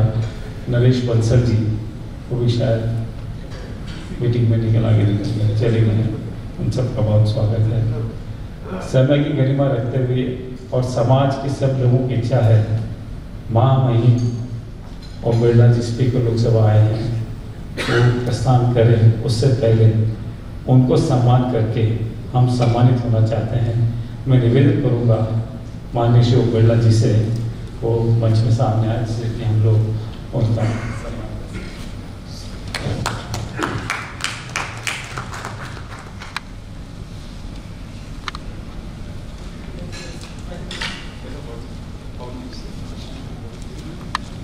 हेलो पवन जी, हम स्वागत करेंगे। रूमटेक क्या भाई? रूमटेक chairman, ex chairman cell.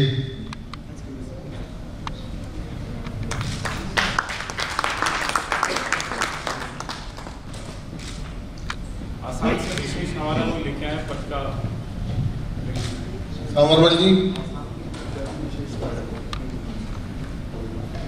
Assam में गमछा बड़ा फेमस है। हिमाचल की टोपी है।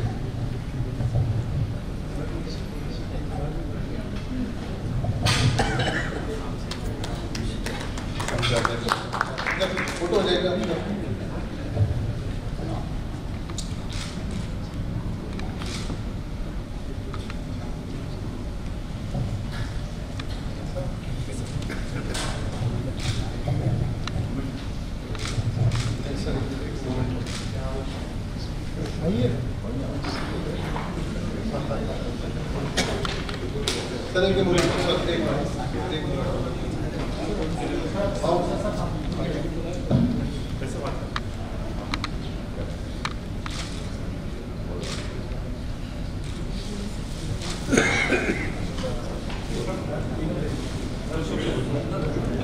दो शब्द बोलिए, दो शब्द आशीर्वाद हो गया।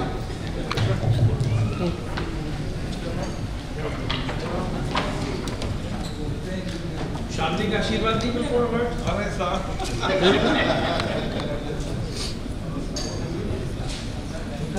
मेरा सभी बंधुओं से निवेदन है कि कृपया बैठें।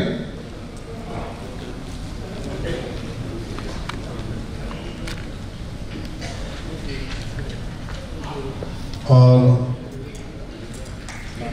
हमारे बीच में अब मैं चाहता हूँ थोड़ा थोड़ा हमारे को गाइडेंस और आशीर्वचन के रूप में सभी हमारे एमपीज थोड़ा थोड़ा हमें आशीर्वचन दे। तो पहले सबसे पहले सुशील भाई हमारे बीच में आए हैं। आज मेरा बड़ा पुराना सुशील जी से 30-40 साल पुराना संबंध है और मेरे बड़े भाई हैं। मैं चाहता हूँ आप आशीर्वचन दें। माननीय सुरेंद्र जी, हमारे स्पीकर साहब अभी है या निकल गए। ओम प्रकाश बिरला जी, सुशील मोदी जी आए हुए थे, अनिल जैन जी, राजेंद्र अग्रवाल जी, सुधीर गुप्ता जी, सुनील कुमार पिंटू जी, अशोक अग्रवाल जी, सुभाष गुप्ता जी, पवन जिंदल जी, मेरे सभी सांसदगण, उदार साहब और सभी को मेरा हाथ जोड़ के नमस्कार।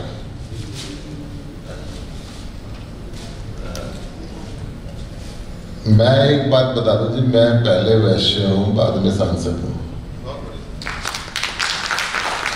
और अपने समाज की बात करता जरूर हूं। अनिल जी चले गए, अभी ऐसे करने का मौका भी जब भी आएगा जब हमारे पास पावर होगी। धीरे धीरे हमारी संख्या मंत्रालयों में से घटती जा रही है। मैंने संसद के अंदर भी बोला था, अब हमारा कुल मिला के एक मंत्री बचा, उससे भी रेल मंत्रालय छीन लिया। पूरे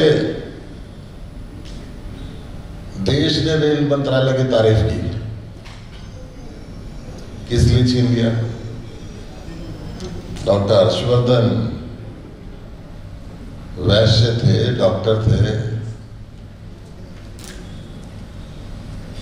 देश पूरी दुनिया में क्रेडिट लेता कि कोविड में हमने बहुत अच्छा काम किया, तो उसका इनाम हमारी बिरादरी को दिया क्या?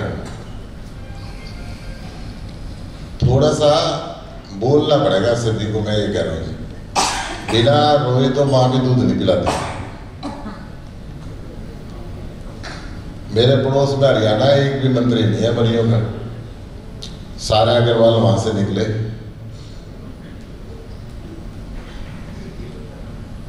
तो कहीं ना कहीं मन में तकलीफ तो होती है। हम अंतर्राष्ट्रीय वैश्य फेडरेशन बनाए, देश के महासम्मेलन बनाए, संगठन बनाए, अगर अपने समाज की आवाज नहीं उठाएंगे और शर्म के बोझ के नीचे दबे रहेंगे तो इसका कोई फायदा नहीं है। ये जो हमारे जैसे धोले कपड़े पहन के लीडर बन जाते हैं, इनके तो मुंह पे ताला लग जाता है। समाज के मुंह पे ताला नहीं लगना चाहिए। समाज के मुंह पे अगर ताला लगेगा तो समाज के दोषी कहलाएंगे समाज के लीडर। बस मुझे इतनी बात बोलनी थी। इस बात से थोड़ा मतलब गांव में बोलते थे चिट्ठी को तार समझना, थोड़े गए को पूरा समझो। जय मैं सुशील जी की बात को आगे बढ़ाता हूँ। मेरे मन में भी बहुत पीड़ा है इस बात की, और सबसे बड़ी यह है कि देखिए हम अपने सब लोग अपने घर में बैठे हैं, कहीं से भी एक जाट को, एक मीणा को, आप किसी अफसर को भी हटा दो तो आंदोलन होता है। हमारा तो इतना बड़ा मंत्री हटा, चलो पॉलिटिशियंस के मुंह पे तो शायद ताला लगा हो, अगर मैं बोला था संसद में, लेकिन किसी के भी हमारे समाज पूरी 20,000 संस्थाएं, 22,000 संस्थाएं हैं, कोई ज्ञापन नहीं, कोई कहीं से कोई इस बात की आवाज नहीं। आप एक मीणा को, अफसर को राजस्थान में हटा दो, क्या सड़कें नहीं बैठ जाएंगे लोग? तो हमें वो भाव तो लाना पड़ेगा कहीं ना कहीं। परंतु आज हमें आपसे सुनना है। राजीव जी भी हमारे बीच में प्रखर वक्ता है। मैं चाहूंगा आप भी 2 शब्द आए हैं, आप बड़े प्रखर, मैंने आपको कई बार सुना सर, आइए तो आते सभी आए, आओ 2 मिनट आ जाओ। अरे सर आओ सर, आप आइए सर, अभी आ रहे अध्यक्ष जी आ रहे, जब तक मैं तो स्टेपनी वाला काम कर रहा हूँ सर। आइए अभी कर रहे हैं, बस खत्म कर रहे हैं।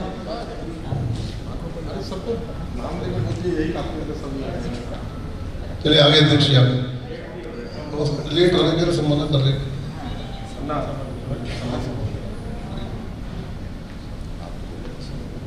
को बुलाओ। मैं तो बोला पदार साहब आइए। मैं तो सबको निमंत्रण करूं, अपने मन के शब्द आपके, आप लोगों से तो हमें प्रेरणा मिलेगी। मैं तो पवन जी से भी कह रहा हूँ, पवन जी भी 2 शब्द।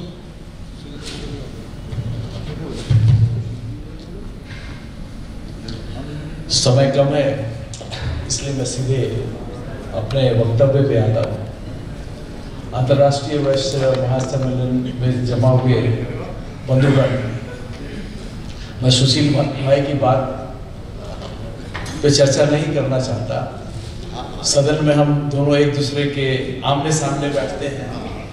यहाँ पे भी हो सकता है कि हम दोनों के कुछ व्यूज नहीं मिलते हो, लेकिन उस पर मैं नहीं जाना चाहता हूँ। लेकिन जो बातें अब तक हो रही थी सेवा की इस पैंडेमिक में, मैं 2 दृष्टांत आपके सामने रखना चाहता हूँ जिसमें आपके बंधुओं ने क्या काम किया। मेरे एक मित्र थे, छोटे भाई की तरह, शंभू चूड़ी वाला। हमारे यहाँ रांची में एक अस्पताल है, व्यवसायियों के द्वारा बनाया गया नागरपुर सेवा मोदी सेवा सदन। जब वैक्सीनेशन शुरू हुआ तो उस व्यक्ति ने वॉलंटियर किया अपने आप को कि जितने लोगों की वैक्सीनेशन है इसकी सारी व्यवस्था मैं करूंगा, और वो खुद लग करके दिन में 200, 300, 400 जितने लोग आते थे सारे लोगों का सम्मान करना, उनको वैक्सीनेट करना, और इस प्रक्रिया में वो लगा।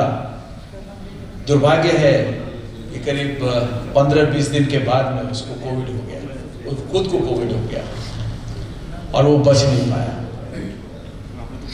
लेकिन जब कोविड भी हो गया था उस समय भी उसकी इच्छा यही थी कि भैया मेरे को तो अब बचना है, नहीं बचना है, मैं तो ये सेवा करता रहूंगा। उसको घर वालों ने, सब लोगों ने मना किया कि तू कोविड के पेशेंट के बीच में क्यों जाता है, क्यों अपने आप को एक्सपोज होता है। ये मैं बात कर रहा हूँ सेकेंड फेज की, जबकि सारे लोग डर के मारे घर में बैठे हुए थे, लेकिन उसने खुद ने वॉलंटियर का काम किया था और वो आपके समाज का आदमी था। दूसरा, जब पहली बार जब लॉकडाउन हुआ तो आपको मालूम है कि सारे मजदूर लोग बेचारे खाने पीने को भी मोहताज हो गए थे। हमारे यहाँ भी हुआ। हमारे यहाँ महेश्वरी सभा और कुछ संस्थाओं ने निकल के पूरा दिन भर फ्री खाना सबको देना शुरू हुआ। कुछ मोटिया मजदूर ने हमारे एक मित्र को पकड़ा, आग्रह किया कि हमको आपसे मदद चाहिए। उसने सोचा शायद ये पैसे मांगेंगे। उसने कहा साहब खाने पीने की तो व्यवस्था हो गई, काम धंधा कुछ है नहीं, हम लोग खाना खा लेते हैं लंगर में और सो जाते हैं, लेकिन सुबह शौचालय के लिए हमको 5 रुपया देना पड़ता है सुलभ शौचालय में, जो पैसे हमारे पास में नहीं है।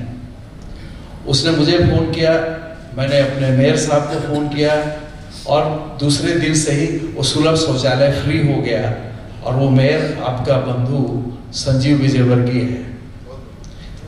ये मैं 2 उदाहरण देके बताना चाहता हूँ आपको किस तरह से छोटी छोटी चीजों को भी लोगों ने संज्ञान लिया, उस पर एक प्रतिक्रिया जताई और समाज की सेवा में आगे आए।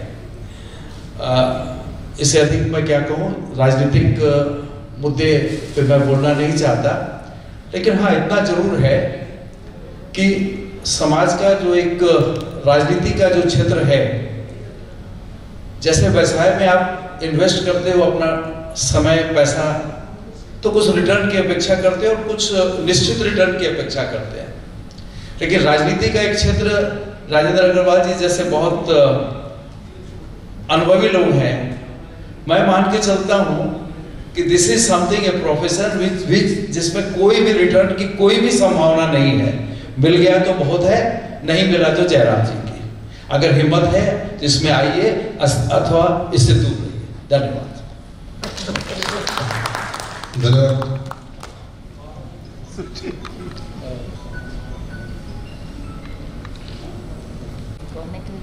हमारे माननीय सांसद सुधीर जी और गड्डू जी कुछ कहना चाहेंगे, नहीं तो मैं सब तो बात आ सुधीर जी आप, जैसा कि मैंने अभी कहा था कि हमारे माननीय सांसद हमारे बीच में हैं और उनको सम्मानित करके समाज के लोग गौरवान्वित महसूस करते हैं, they feel proud of it. उसी कड़ी में मैं आज सबसे पहले राजेंद्र अग्रवाल जी को उनका सम्मान करना चाहूँगा।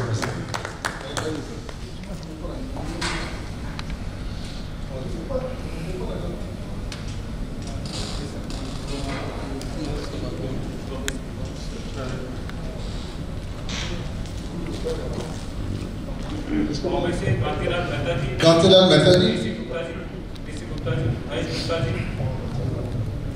नागपुर से हमारे जयप्रकाश गुप्ता जी,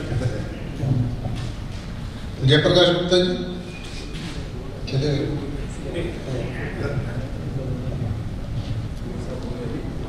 ये पूरी महाराष्ट्र की टीम है जी हमारी। कांति भाई अध्यक्ष है, महेश जी अध्यक्ष, कांति भाई हमारे वर्किंग प्रेसिडेंट हैं।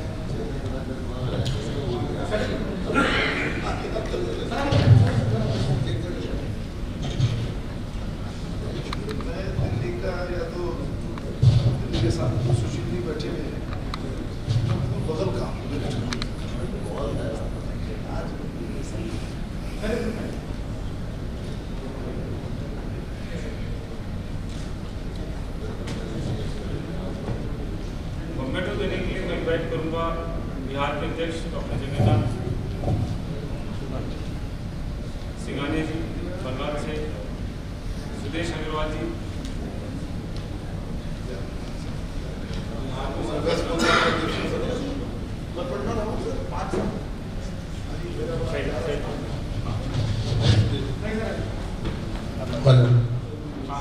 सुदेश जी हमारे वेस्ट बंगाल के अध्यक्ष हैं, जगन्नाथ जी बिहार के अध्यक्ष हैं।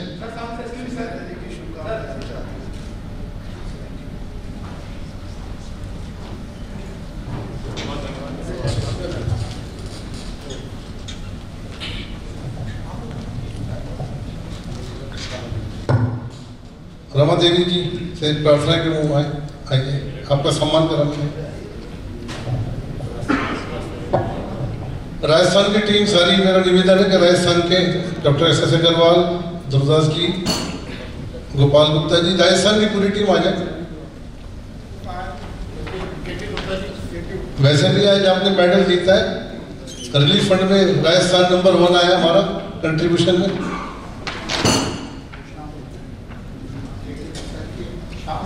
के गुप्ता जी,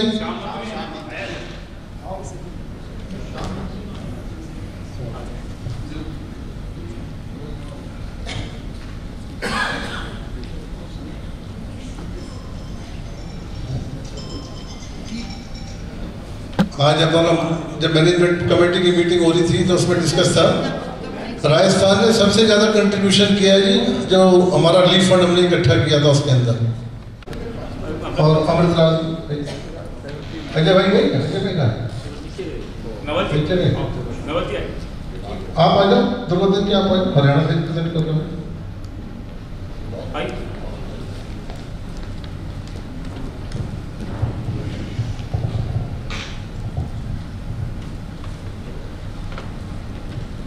आई मैम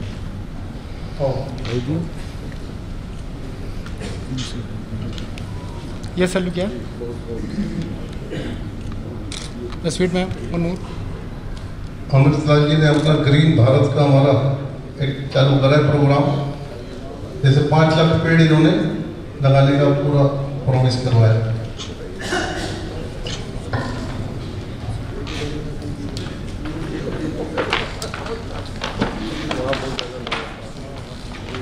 सुनील कुमार पिंटू जी से निवेदन है वो आप आए।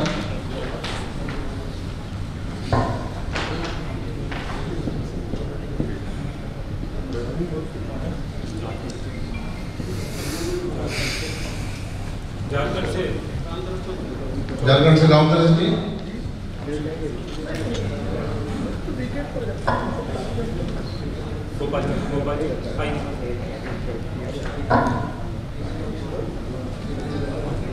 के अग्रवाल जी आप आए।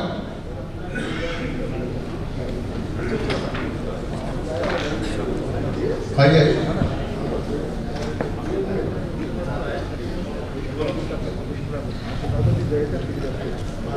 जाटसल ग्रुप के चेयरमैन है और अग्रवाल मेडिकल कॉलेज के वाइस प्रेसिडेंट है, बहुत एक्टिवली काम कर रहे हैं वहाँ पे। ऐसा ना जी यहाँ पे आप भी आएंगे सर, आइए ठीक है। अभी कैंसर यूनिट के प्रयासों से कैंसर यूनिट 35-40 करोड़ रुपए जनता वाले फार्मा वाले लगा रहे हैं वहाँ पे अग्रवाल में।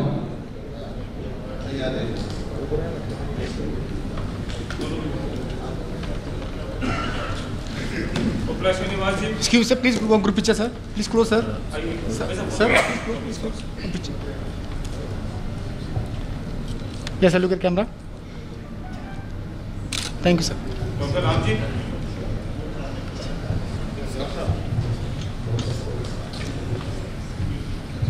दिनेश जी,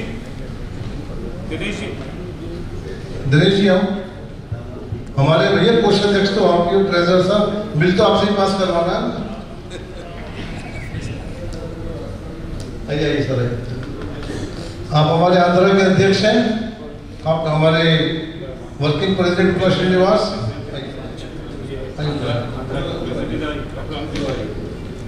आइए दिनेश जी।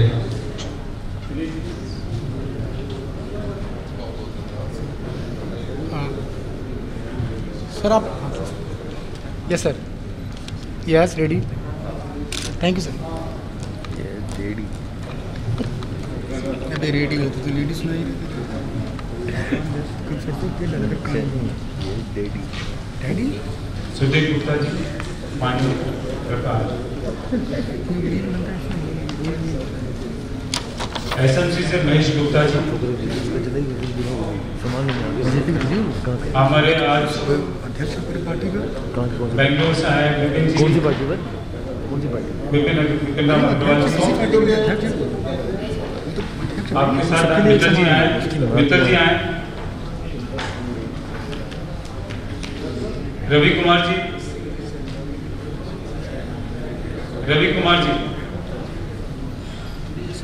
कैसे अध्यक्ष बड़े दिखे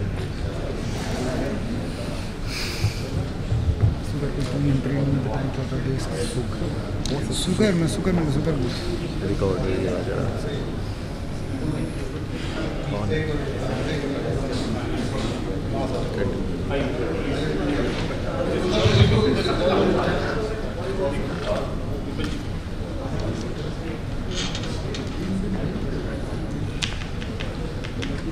Please, excuse me, sir. Please, one quick picture, sir.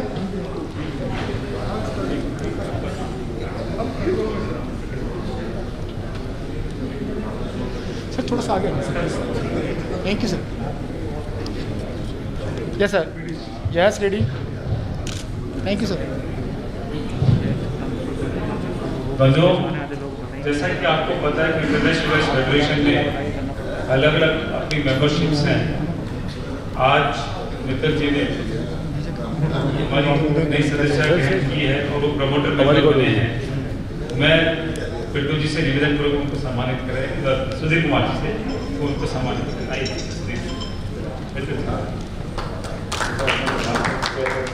प्रधान जी, भाभी जी भी आई है, उनको बुला लो।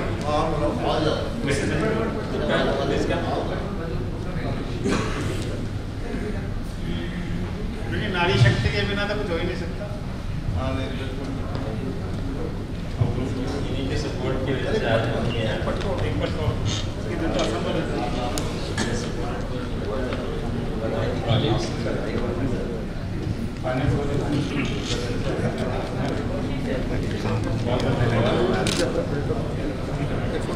Sir, thank you sir. Thank you sir. Memento देने के लिए बुलाऊंगा श्री सुभाष जी गुप्ता।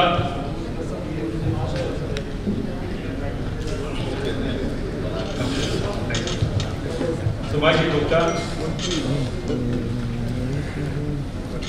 राजीव जी है क्या? राजीव फोटोग्राफर छुप गए आप?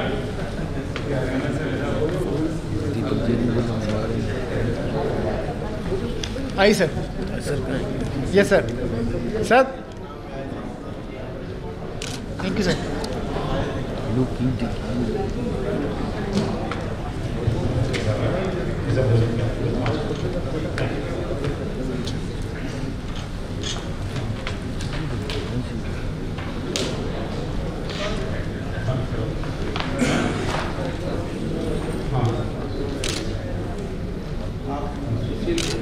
बोलो तो मास्क नीचे।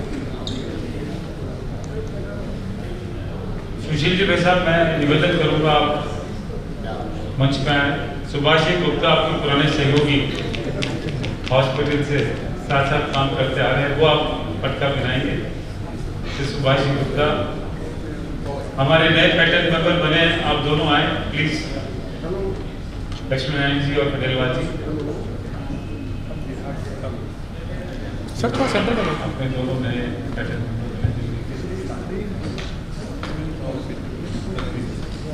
कौन है सर? आई सर, आई सर। क्या सलू क्या है?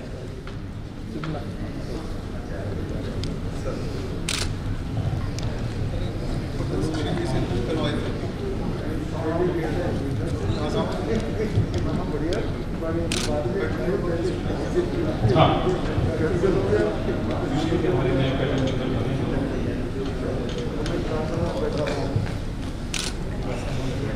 आपके पीछे से मैंने कहा था कि आप लोग आवाज उठाना पड़ा,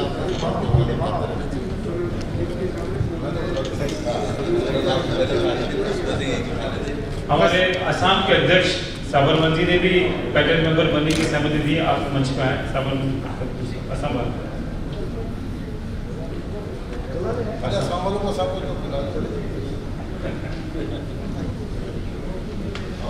असम से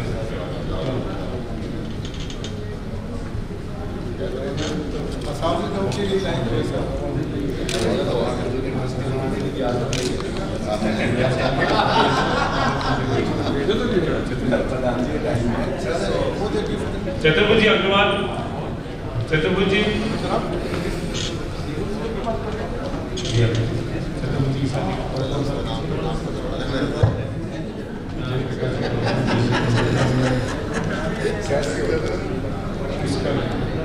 किसका रहेगा? चेन्नई से हमारे doctor Shankar Rao and Shishad Reddy, please.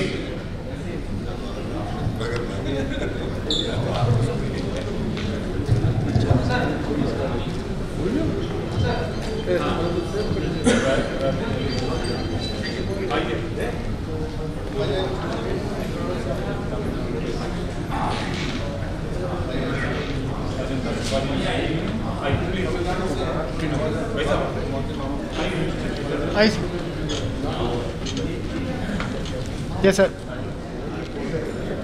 Look at camera, sir. Thank you, sir.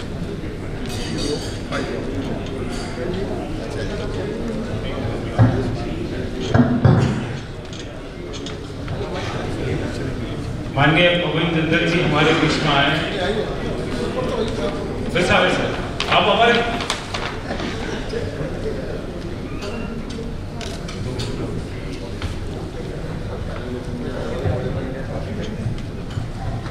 Rajiv जी, दुर्गादत्त जी कहाँ हैं?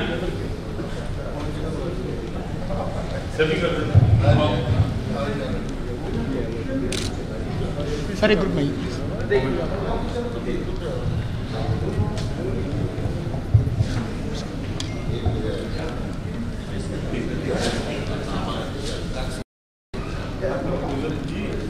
यस सर,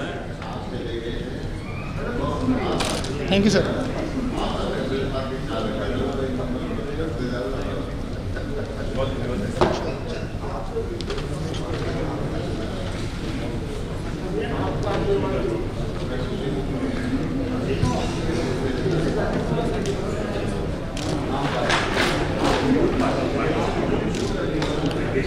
भाई जी पोदार साहब, भाई जी पोदार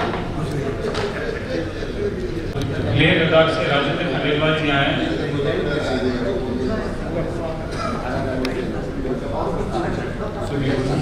वैसे लद्दाख से हमारी नई कड़ी थोड़ी है, मैं आपसे निवेदन करूंगा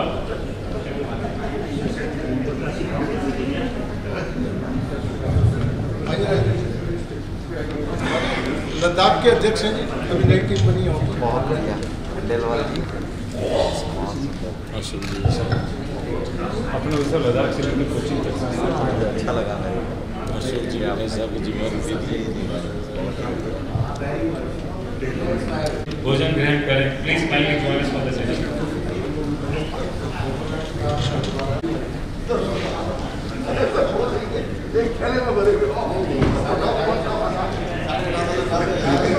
अब जो ये बनाई आपने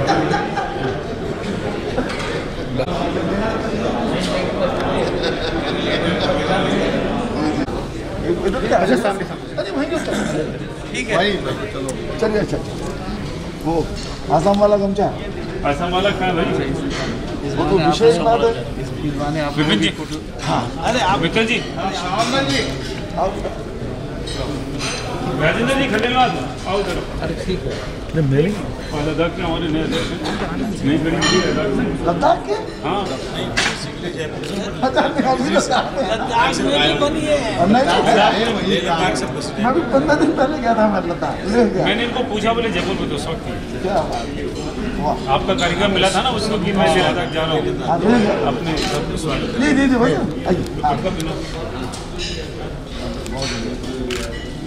ऐसे ग्रुप पिक्चर सर, ऐसे ग्रुप पिक्चर सर।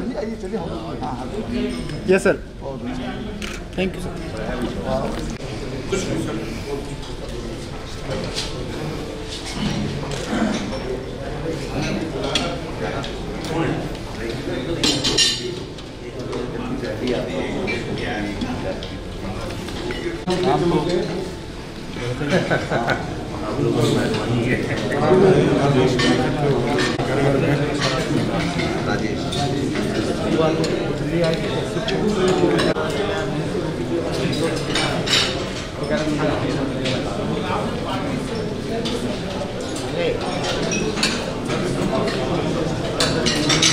आज के बीच में जब संसद में अलग बात, मैंने मोदी जी समेत सब लोगों